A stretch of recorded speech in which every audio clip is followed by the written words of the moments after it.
बरसों से वीरान पड़ी चंद्रगढ़ की हवेली के बारे में पूरे गांव में अजीब अजीब कहानियां मशहूर थीं।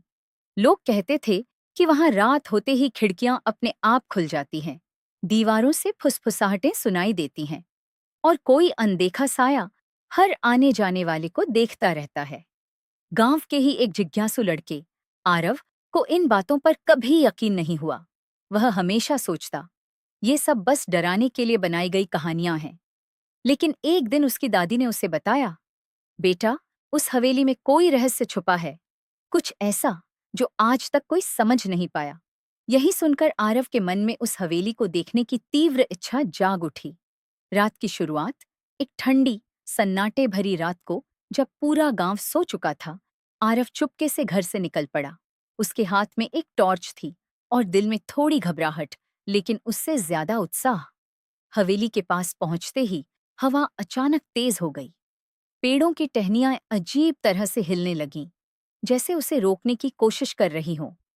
हवेली का दरवाजा आधा खुला हुआ था, जैसे किसी ने उसे जानबूझकर अंदर बुलाया हो। आरव ने धीरे से दरवाजा धक्का दिया। क्रीक! दरवाजा खुद ब खुद खुल गया। अंदर का सन्नाटा अंदर घुसते ही एक अजीब ठंडक ने उसे घेर लिया। दीवारों पर पुराने चित्र लगे थे, जिनकी आंखें जैसे उसे देख रही थीं। अचानक ऊपर की मंजिल से किसी के चलने की आवाज आई। थक थक थक। आरव का दिल जोर जोर से धड़कने लगा। कौन है वहां? उसने डरते हुए आवाज लगाई।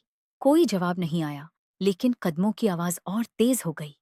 अदृश्य साया आरव धीरे धीरे सीढ़ियां चढ़ने लगा।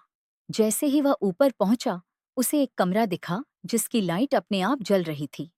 कमरे के अंदर एक पुरानी कुर्सी थी और उस पर कोई बैठा हुआ था, लेकिन वह दिख नहीं रहा था, सिर्फ कुर्सी हिल रही थी।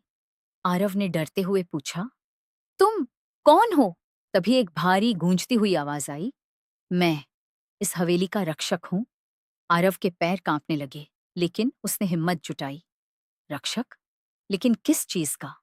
पुराना राज आवाज बोली, इस हवेली में एक रहस्य छुपा है, एक खजाना, लेकिन उससे भी बड़ा एक श्राप। आरव ने हैरानी से पूछा, श्राप? हाँ, जो भी इस खजाने को पाने की कोशिश करता है, वह कभी वापस नहीं जा पाता। आरव को अब डर लगने लगा था, लेकिन जिज्ञासा अभी भी थी। तो तुम यहाँ क्यों हो? आवाज कुछ देर चुप रही, फिर धीरे से बोली, क्योंकि मैं भी कभी तुम्हारी तरह यहाँ आया था।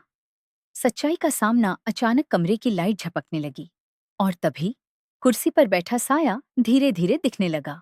वह एक आदमी था, चेहरा पीला, आंखें खाली और शरीर पारदर्शी। वह एक आत्मा था। आरव पीछे हट गया। डरो मत, आत्मा ने कहा, मैं तुम्हें नुकसान नहीं पहुंचाऊंगा, लेकिन तुम्हें यहां से जाना होगा। क्यों? आरव ने कांपते हुए पूछा। क्योंकि यह हवेली लोगों को अपने अंदर कैद कर लेती है। आखिरी मौका। अचानक हवेली के सारे दरवाजे अपने आप बंद होने लगे। खिड़कियां जोर जोर से बजने लगीं। हवा तूफान बन गई। आत्मा चिल्लाई, भागो, अभी भी समय है। आरव दौड़ पड़ा। सीढ़ियां उतरते हुए उसे ऐसा लग रहा था जैसे कोई उसके पीछे भाग रहा हो। जैसे ही वह मुख्य दरवाजे तक पहुंचा, दरवाजा खुद ब खुद बंद हो गया। आरव ने पूरी ताकत लगाई और जोर से धक्का दिया। नई सुबह, नया डर। दरवाजा खुल गया और आरव बाहर गिर पड़ा। जब उसने पीछे मुड़कर देखा, हवेली फिर से शांत थी, जैसे कुछ हुआ ही न हो। अगली सुबह गांव वालों ने आरव को बेहोश पाया। जब उसे होश आया, उसने सबको पूरी कहानी बताई, लेकिन कोई उसकी बातों पर यकीन नहीं कर रहा था, सिवाय उसकी दादी के।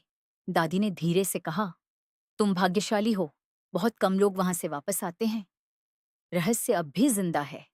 उस दिन के बाद आरव कभी उस हवेली के पास नहीं गया, लेकिन कभी कभी रात के सन्नाटे में उसे अब भी वही आवाज सुनाई देती है, मैं अब भी यहाँ हूं। और हवेली आज भी उसी तरह खड़ी है, किसी अगले शिकार का इंतजार करती हुई। मोरल: हर रहस्य को जानना जरूरी नहीं होता, कुछ दरवाजे बंद ही अच्छे लगते हैं।